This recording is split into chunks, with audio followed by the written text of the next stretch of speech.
everyone, and welcome to episode 10 of the Inkwell Gamers podcast. Wow, I can't believe we've reached 10. We're double digits now. Yeah, we're big time. You could say that, or you could not. No, 10 is a lot. I feel like we have learned a lot, we've grown a lot, and we're just going to keep getting better. But hopefully, yeah. And, you know, part of learning about that, I feel like, is doing a podcast. It's a whole new world. A whole new world. Didn't realize I was saying that. I mean, it's uncharted territory for us. Mm-hmm. We've never done anything like this before. And so we were learning audio, acoustics, editing, uploading, all of it. Still learning a lot. So, which, speaking of, if you've been sticking with us thus far, we, over the weekend, moved our computer into another room that we had to set up for recording. And so we're hoping that this creates better sound quality, because if you've been thinking that you've heard rustling and tinkering in the background, it was all of our fur babies being so nosy, meowing, having their little paws tap on the floor, the hard floor. Yeah, the tick, tick, tick. So we finally had a chance to set up a quieter room and added some things that hopefully help with the acoustics. So just know we recognized it. We hated it, or at least I hated it. I'm type A. Mm-hmm. Yeah, I've heard worse, but I've also heard a lot better. So there's always room to improve. Yeah. So, but I think we're all set up now, and I think this is gonna be good. And we're gonna only go up from here. So. Hell yeah. Yeah. How have you felt like things have been going so far? Yeah, it's been a lot of work. Yes. I know for you specifically because you don't let me edit, but that's probably for the better because I wouldn't be so particular about some things. Mm-hmm. But the rest of it, whether it's streaming or doing the podcast or creating videos, has been a lot of fun. Yeah. Yeah. And I do appreciate you for that. I feel like you and I complement each other well in that regard when it comes to stuff with the Discord, and then making sure that, like, the streaming software for Twitch and making videos, like, that's your forte. And I appreciate the fact that we kind of have our own specialties, and we're just kind of dividing and conquering, and it's been kind of nice. Yeah, it is nice. Yeah. It is nice. For sure. So before we get into today, well, I guess we could talk about what we're doing today first. We are going to be focusing on the Emerald Ruby Starter Deck, which is my favorite. And so we're going to give our first impressions, what you can find in the starter deck, and then, like last episode with the Amethyst Amber deck, we're going to be giving you a couple different upgrades. So before we get into that, though, we had something really exciting happen over the weekend. Yeah, we went to our first Lorcana League. We did. It was a lot of fun. Yeah. We were kind of worried about bringing decks that might be a little too good because we just didn't know what to expect. Yeah, we didn't know what to expect. We didn't know the individuals that we'd be playing against, whether they were kids just starting or adults just starting, whoever it is. We just didn't know what to expect, but people definitely were there, had very real decks, and they were competitive, but they're also super friendly. I didn't meet anyone that wasn't friendly. Yeah, they're all super nice. Yeah, they're all super nice, and that's really important. But yeah, it was also nice that they definitely had some competitive decks for us to play against as well. Yeah. I mean, I think we went in there, we've been playing on Pixelborn and experimenting with different deck ideas and found ones that we really like. And so we just built the real deck of it. And then once we arrived there, we kind of had this moment where we looked at each other and said, oh, I wish we would have built a couple of other, like a casual deck and a competitive deck. And then when we got there, kind of felt out the atmosphere and determined what to do with that. So I wish we would have done that, but I think we'll do that next time. Yeah, definitely. I'm definitely bringing an items deck to next league. It just is what it is. I can't get away from it. But if you've been watching some of our streams, yeah, Dalton has this item deck.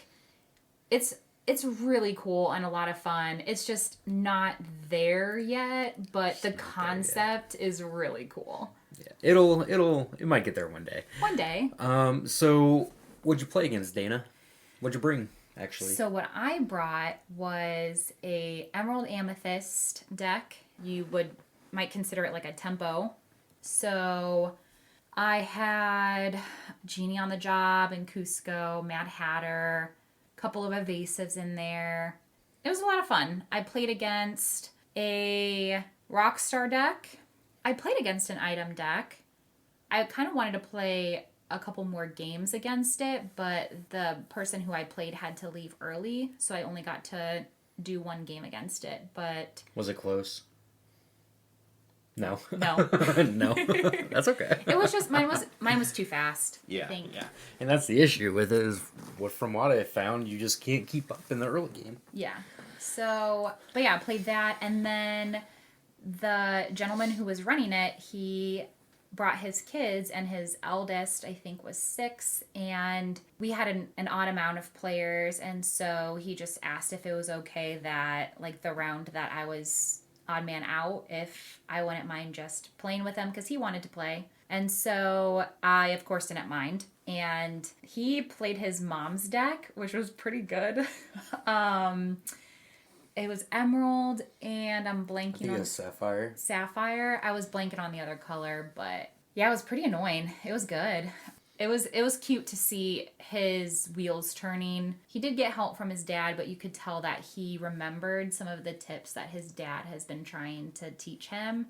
So it was really cool. Yeah, that's awesome. Yeah, for sure. And of course, that's like, honestly, that's what you would want. So, because he was like, I felt like he was kind of unsure. Like, are you okay? He seemed a little timid. Yeah, like, is it okay if you don't want to play him? It's okay. And I was like, no. So, at the end of the day, you want to create a positive experience for everybody, even if they aren't a kid and they're an adult for the first time. And so that's going to be what determines the longevity of the game and the success of it, is whether people still want to play it and support it. And in order for them to play it and support it, you want them to feel welcome. So, yeah, of course, like... Yeah, why not? Why not? Absolutely. Yeah. We wish that we would have... I wish that wasn't our first time going. We went to the starter deck premiere when that came out that night. We went and played that night, but unfortunately we just had something going on every weekend. We hadn't had a chance to go back there, and so we finally told ourselves, okay, as the cold weather comes in, I mean, we're from the Midwest, so it's starting to get cold here. We're gonna have less activities to do on the weekend, and we want to make it a point to start going more consistently. So Definitely. yeah, definitely. All right, so what do you feel like you learned about your deck?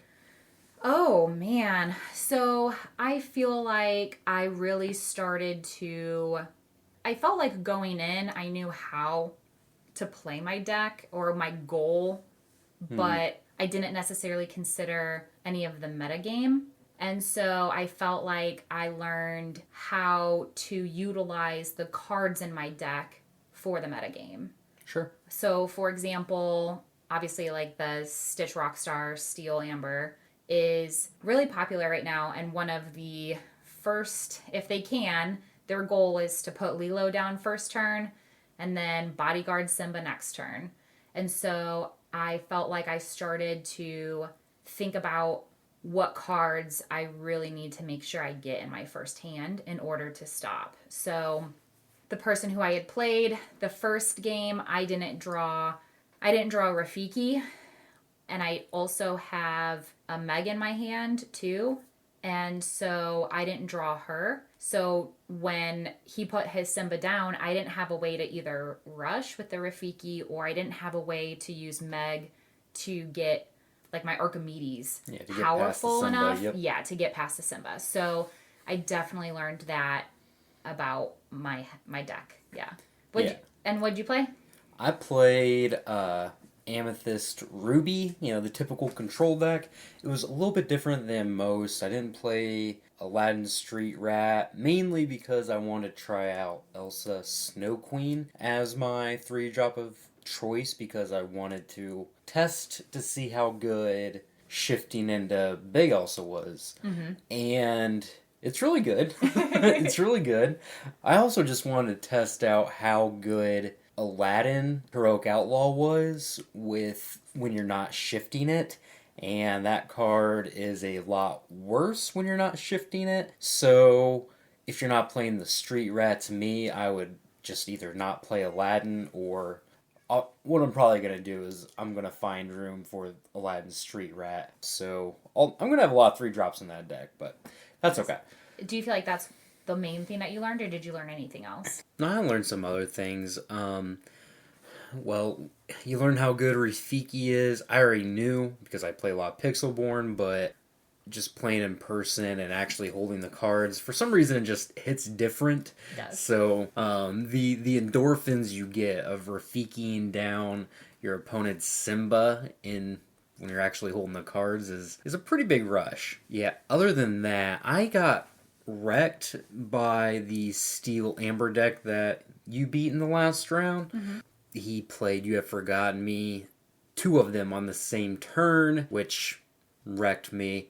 And Stitch Carefree Surfer also put a hurting on me. So I feel like I only played 2 Be Prepared, so I might need to go up to 4. That's not something I really want to do. It's something I probably should do, but probably not something I really want to do. Right. Because I don't know, I just want to play other cards more, really, but it's very good. So I think I need more Be Prepareds in order to combat those matchups a little bit. Mm-hmm. Yeah, that was a lot of fun. I'm looking forward to doing more Sundays for sure. And then we even have a tournament coming up next weekend too at our store. So. Oh yeah, definitely. That's gonna be so much fun. It's a 1K, so $1,000 in prizes if enough people show up. I think like 32 people have to show up or something like that. But winner, what do you say? Winner gets like 250 or something. Yeah, maybe, and then like packs or something like that. Yeah, I forget, but super excited about that. Definitely need to make sure I'm practicing, because I'm sure I'm going to play against a lot of the Ruby Amethyst Mirror, and I'm going to have to get really good at that so I can play fast. Yeah. Those games take a long time. Yeah, and one thing that I know that we talked about in the car ride home too is that playing in person versus Pixelborn is just so much different. It's the same game, the same cards, but it's so different. And I think partially is because Pixelborn kind of guides you into the cards that have trigger abilities. Mm-hmm. Whereas in person, it can be easy to forget sometimes. You play a Maleficent, the 3-cost one, Sorceress. Yeah. On Pixelborn, it just pops up, so you're like, all right, I know I have something that's triggering, right? Mm-hmm. But in person, it's really easy to just play that card and forget it. Now, yeah. That's the whole point of the card, so. Mm-hmm. Or like Flynn, when he's challenged. Mm-hmm. Gotta make him discard. So, just some of the mechanics like that, you have to get really good at memorizing, but I think we're gonna get there. Yeah, I'm excited, for sure. Okay, are you ready to get into the starter deck, Emerald Ruby? Yeah, let's do it. Do you want to go over the starter deck? Because I know you love it. Yeah, for sure. So, the Emerald Ruby starter deck. An overview of the cards. So, you're getting Duke, Sergeant Tibbs, Aladdin Prince Ali, Cruella, Meg, Donald Duck, LeFou, Horace, Iago, Jasper, Mickey Mouse Steamboat Pilot, Peter Pan Never Landing, Aladdin Street Rat, Pongo, Scar Fiery Usurper, Mad Hatter, Captain Rapunzel Letting Down Her Hair, Stitch Abomination, Aladdin Heroic Outlaw, Stampede, Vicious Betrayal, He's Got a Sword, Steal from the Rich, Dragonfire, Mother Knows Best, Shield of Virtue, and Stolen Scimitar. That was a lot. Take that breath. Overall, though, it has 11 non-inkables. which is, I think, the exact amount, or maybe one off. Then It's the same. It's the same. It's the same as that Amethyst Amber one that we talked about last week. So the deck is probably my favorite starter deck. The first impression it gave me, I felt like it was the best one in my opinion. I really liked the concept of having a couple of evasives. It has actions that either remove characters altogether or inflict more damage. You also have Aladdin, both the Heroic Outlaw and the Street Rat, that affect lore by taking it away. And then as well as Steal from the Rich, that also does that. Yeah. So I don't know. And then having the evasive option is pretty nice. And then you have something that is a huge lore adder, and that is Mad Hatter, which is one of my favorite cards. That's one that I'm rocking in my deck right now. So there's just so much good to this starter deck, in my opinion. What did you think of it? This deck is probably the most interesting to me. It has just so many different lines of play because you have the cards that let you unexert your characters. So, for example, you have Iago, which can make one of their characters be reckless, and then you can use LeFou to... Well, then you unexert Iago, then you could target another one of their characters to make it have Reckless. So they have to challenge into you instead of questing. Those cards are also really good at protecting your Mad Hatter. Mm-hmm. So you can quest for 3, you can use the shield to ready Mad Hatter again, and then it's protected so it doesn't get challenged. And then obviously it's really good with Heroic Outlaw, just doubling up on its banish trigger when it challenges is also really strong. Yeah. So this deck has a lot of interesting lines of play. Depending on the matchup, it can be a little more aggressive, it can be a little more controlling, and it has a couple combo elements as well. So this is a really fun deck to play. I like it a lot. Did you think that it was... What did you originally think of it when you first started playing with it? Yeah, so when we first started playing, I thought it was the best one. The characters with Evasive, Pongo, and Peter Pan are just not the easiest to deal with. And I thought it had the best threat in Aladdin to kind of finish the game, although it's probably up between that and Dr. Facilier. Dr. Facilier can be really strong too in a lot of situations. Mm-hmm. I think this deck's a little bit harder to play, so because there's just so many different interactions going on. So I thought it was the best one, and I really enjoyed playing it. Now I think it's just the second best one, but it's still pretty good. It's still fun. Okay. You said because it has so many interactions, so do you feel like that makes it not as good or just not as easy to play with? It's just not as easy to play with because when you're not familiar with some of the lines of play that you can make, you just might miss it. Mm-hmm. Like the Iago, make your character reckless, then readying your Iago to make another character reckless. That's something that maybe a lot of players would see, maybe not, but probably not when they're first... I wouldn't see that when I was... When you're first getting into the game, that's just not something that you would necessarily see. Yeah. So I think it's just a little bit harder to play, timing those things. But yeah, I think it's a really rewarding deck to play. It's a lot of fun. How would you take this starter deck and upgrade it with a budget? So let's get into like our first additional deck that we're talking about today. So the budget upgrade. What would you do with this one? Take out the bag cards. What are those, you might ask me? Dalton, what are the bag cards? Dalton? Tell us about the bad cards. First of all, Scar, Fiery Usurper. That is just a big body. It doesn't do much when it comes in. It trades down. We're getting rid of 2 of those. Captain, Colonel's Lieutenant. Another big body, but not very impressive. Getting rid of those. Rapunzel, letting down her hair, is a... as far as threats go, you could find worse, but it's expensive. It's not inkable. Just doesn't do enough. Get rid of it. That's her downfall. Is expensive, uninkable. Expensive, uninkable. You gotta watch out for those. You gotta have a really big impact if you're gonna be expensive and uninkable. Mm-hmm. Stampede, Vicious Trail, he's got a sword, Steal from the Rich, Stolen Scimitar. All those cards, you're gone. Bye. Get out of here. You're bad. Corella, Donald Duck, Horace, and Iago, you're also kaput. Now, the cards that we want to add, we kind of want to add some Cheshire Cats. That is a really strong 3-cost character. Love me some Cheshire Cats. Love the Cheshire Cat.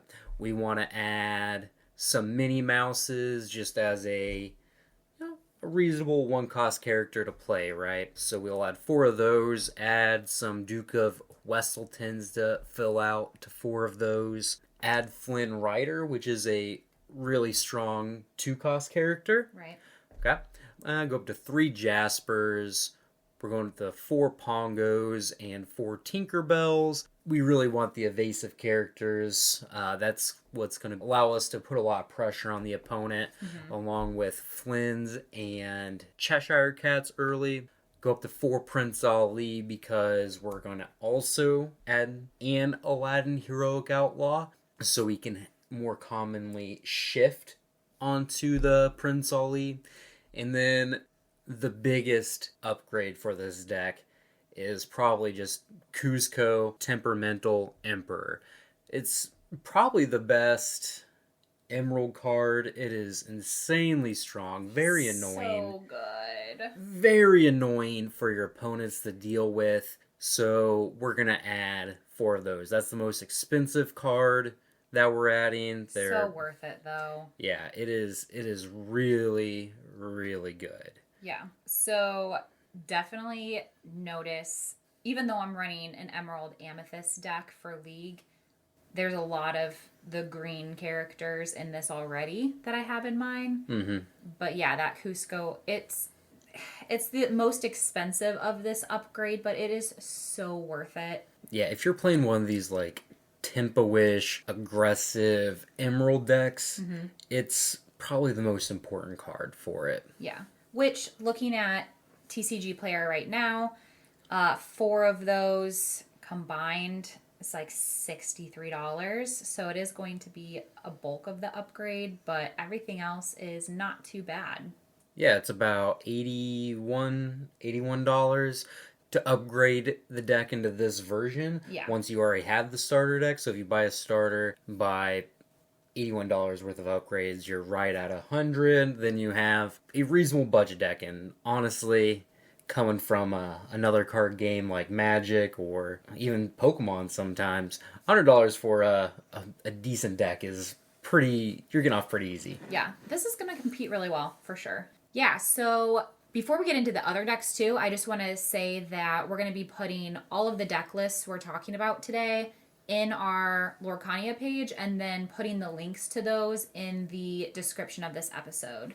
So if you're interested in anything that you hear today, you can just scroll on down a little bit to find the full deck list. But just wanted to throw that out there. Yeah, absolutely. And yeah, this deck is right up your alley. It's an aggressive deck. You're trying to build a lot of lore quickly, and then you have some removal spells just to keep your opponents off balance, like Dragonfire, Mother Knows Best. Even Cheshire Cat, I would classify as a removal spell in some scenarios. Meg also helps with that. Mm-hmm. And the reason why some of these cards, especially like the Cusco, I mean, because I said that it's the most expensive, that it's worth it. If you had listened to our set review of each of the individual colors, we talked a lot about certain cards having almost a de-incentivization for wanting to challenge them. And there are a couple of cards in this deck that do so. So with the Cusco, if it gets challenged and banished, it also banishes the opposing challenger, no matter how big. So even if it were to have possibly like sustained itself and survived, doesn't matter. Cusco still banishes it.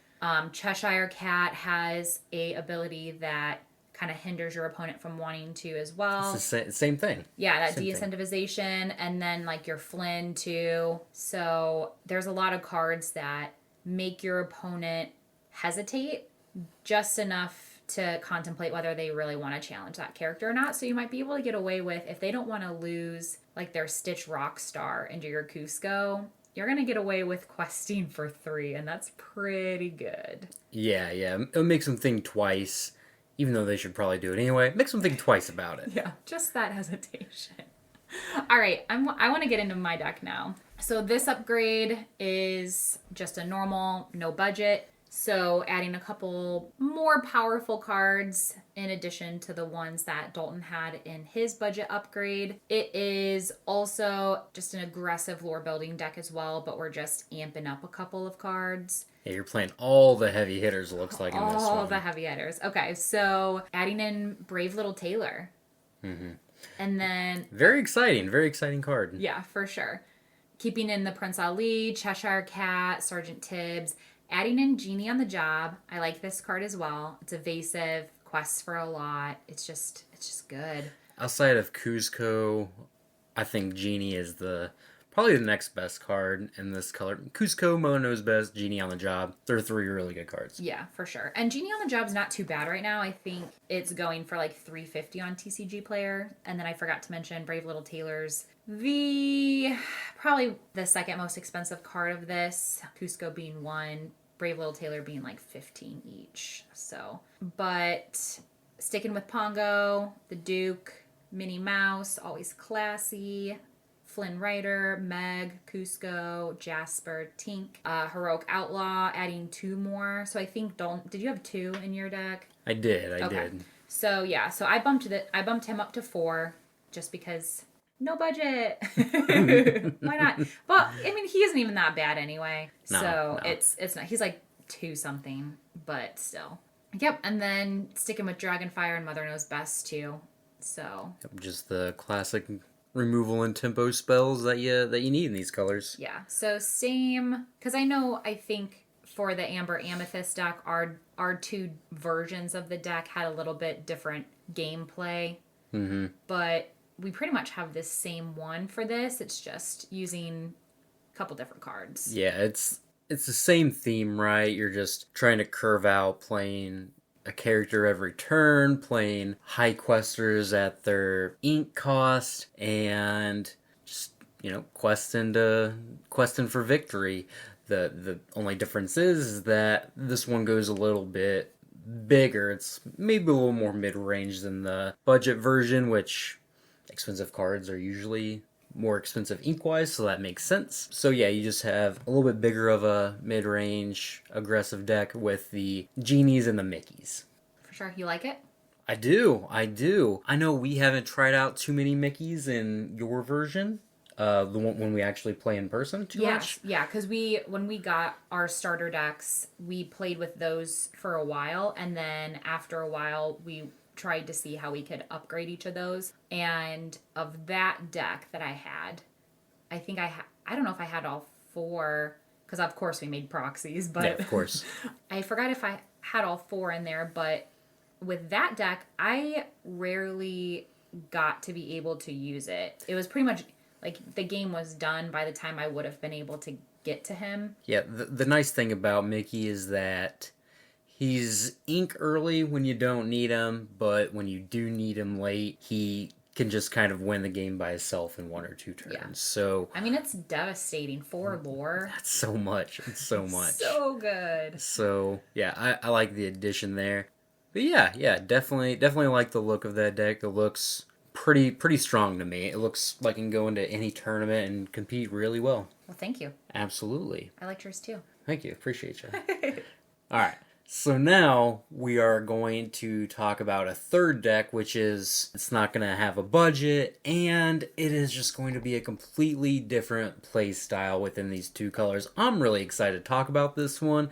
It looks a lot of fun. I haven't tried it out too much on Pixelborn, but I really like the idea of it. And this is a Mulan deck. Ooh. A Mulan Imperial Soldier deck. Okay. So, the idea is to kind of play a bunch of characters early in the game, whether that's some evasive characters like Peter Pan or Tinkerbell, Hans, or maybe you just flood the board early with some cheaper characters, maybe Meg, Minnie, the Duke, and Small Aladdin. And then once you challenge and banish a character with Mulan, all your characters that are in play get to quest for 1 extra lore. So it's a little bit of a combo deck. So you're trying to use Fan the Flames and LeFou and Shield of Virtue to get extra challenges with those characters. And Aladdin Heroic Outlaw works really well in this deck as well, because if you can ever drain your opponent for 4 lore, banish 2 of their characters, take 4 from them, you gain 4. That's a really big swing against a lot of the aggressive decks. Yeah, for sure.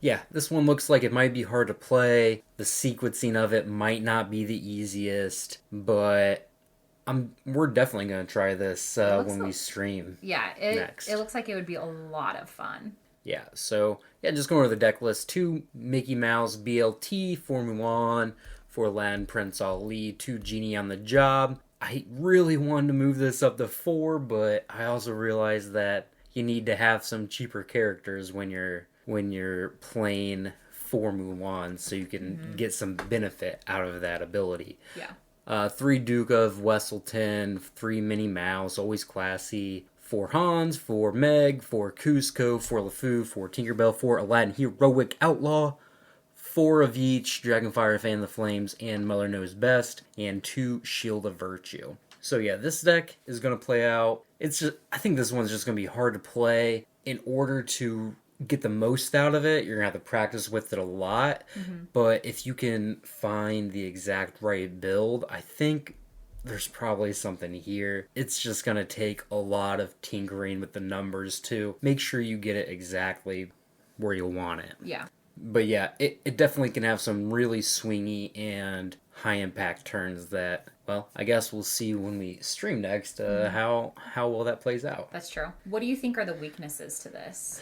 The weaknesses? Oh gosh, yeah. So if you don't have a Dragonfire or a Mother Knows Best for your opponents, like Rockstar Stitch or something like that, if they can get enough quest early, you're not going to really have a lot of time to use Mulan that much. So the Emerald decks you might have trouble with, especially because if you challenge Cusco, then you don't get the second challenge from Mulan because you're going to get banished. The Emerald decks that play a lot of characters early and can protect them, that might be an issue. It's also possible that the Ruby Amethyst decks that are playing Be Prepared could be an issue too. So yeah, I'm sure there's ways around it. Maybe you want to add some Be Prepared yourself to help in some of those Emerald or Amber matchups. Maybe you want to add a couple more Mickeys or Genies to help in the more mid-range and controlling matchups. But the only way to really know that is to test it out a little bit, which I'm excited to do. So I got a question for you. Yeah.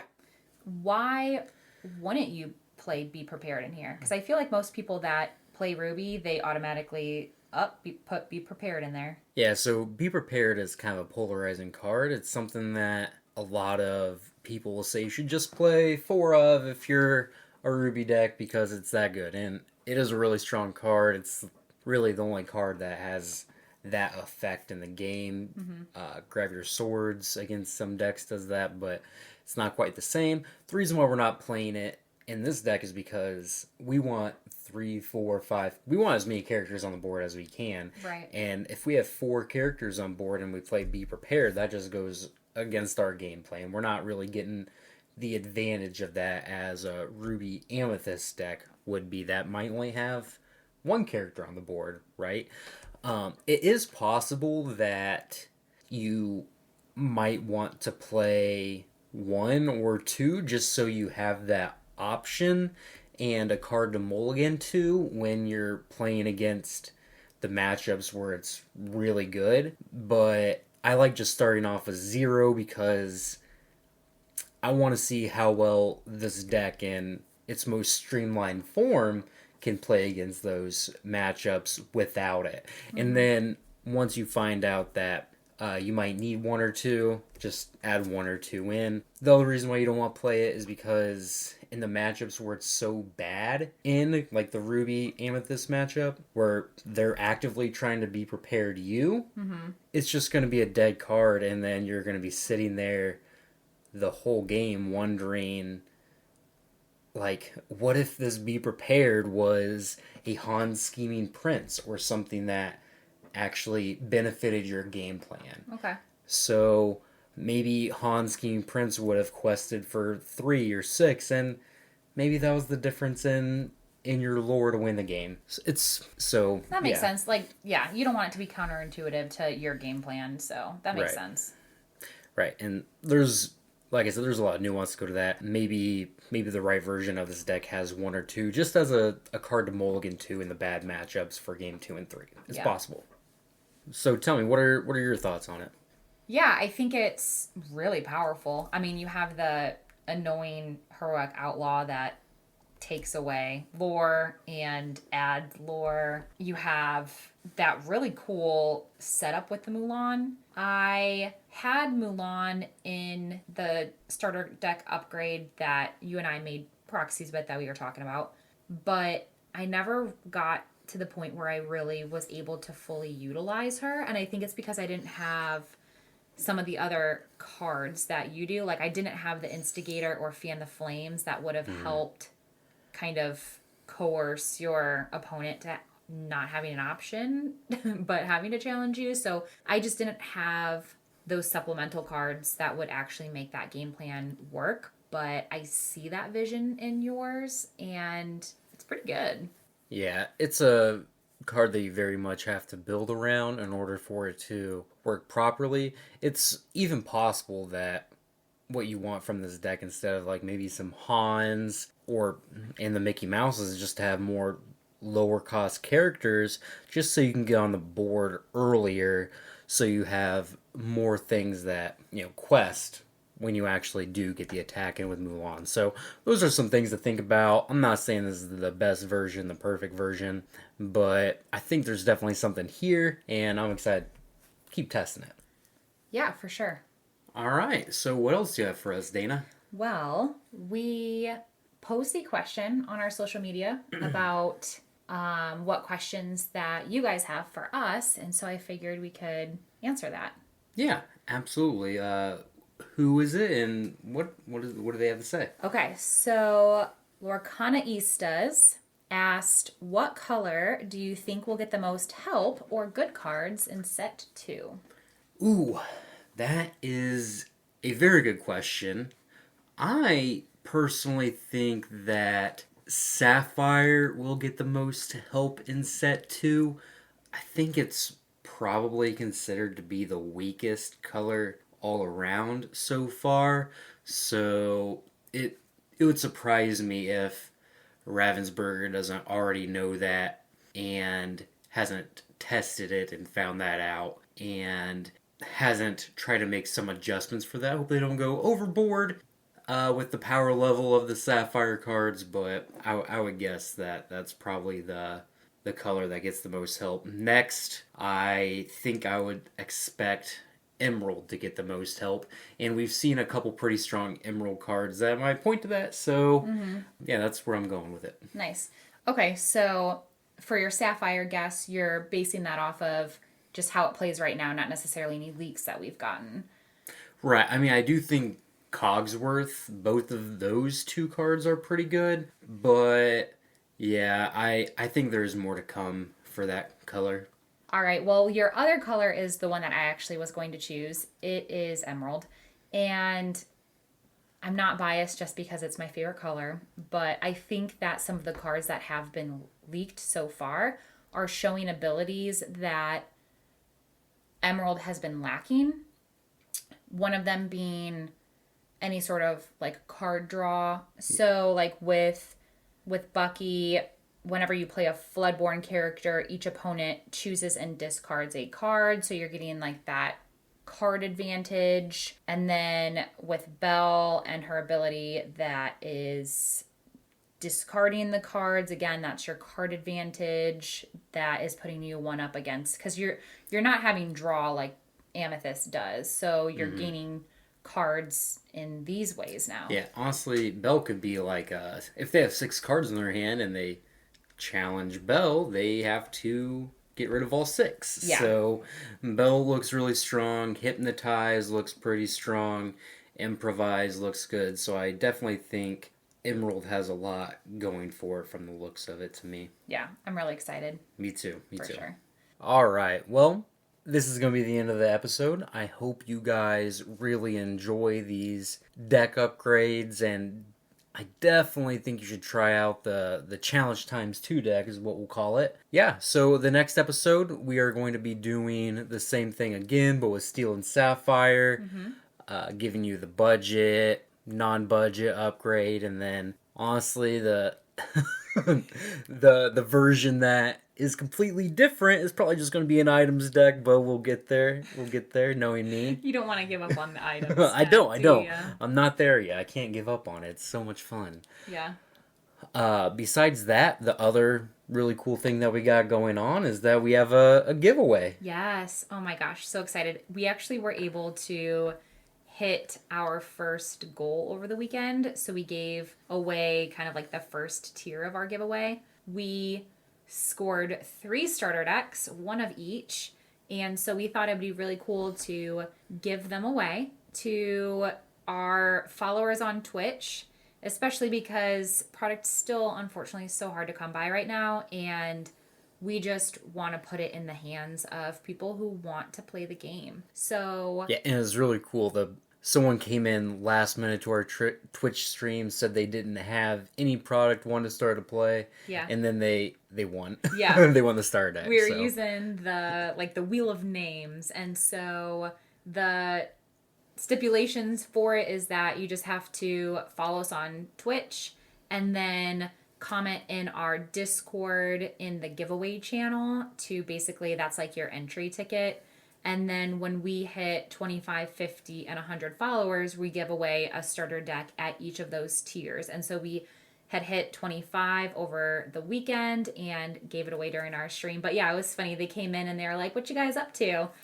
And then so we were just getting ready to do the name poll. And so they hurry up. We gave them a chance. They hurry up, went into the Discord, commented, and then I was just copying and pasting the names into the wheel, and then lo and behold, the wheel chose them. It was awesome. Yeah, it was awesome. Yeah. It was a cool moment. Yeah.